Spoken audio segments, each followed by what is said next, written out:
In this video, we're going to be looking a bit more closely at meeting roles. First, the meeting chair. The meeting chair is ultimately responsible for the success or failure of his or her meetings.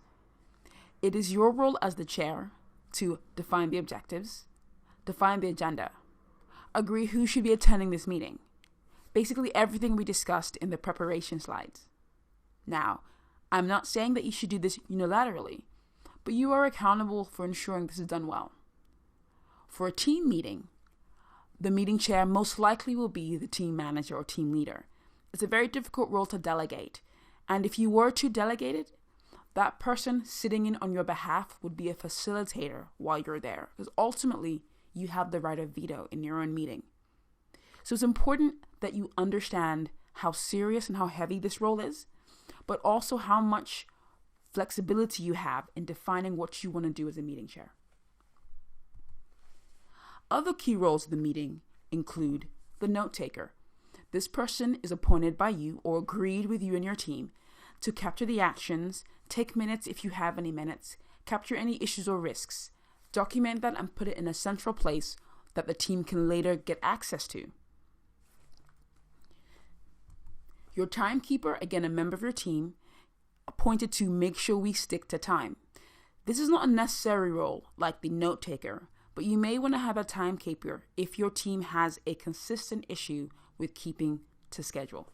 Another role is a facilitator, a person that comes in to run the meeting on your behalf.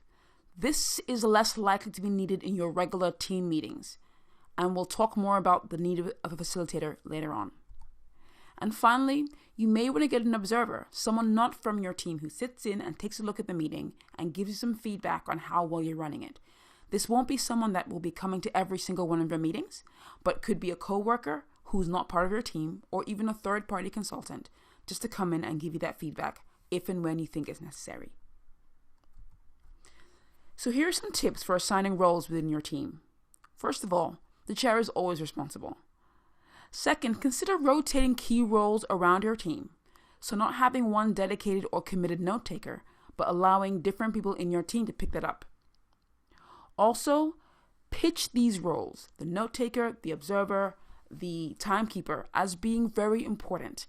Not something we just give to the most junior person because they're kind of suckers and stuck with it. I've found that when more senior people take notes in meetings, manage the time, the quality of the meeting increases significantly. And finally, train your backup chair while you're present. Don't wait until you're gone and just assign someone else to lead the meeting. Begin to train someone to lead the meeting while you're present so you're able to give them the feedback while you're there. Thank you for watching, and I'll see you guys in the next video.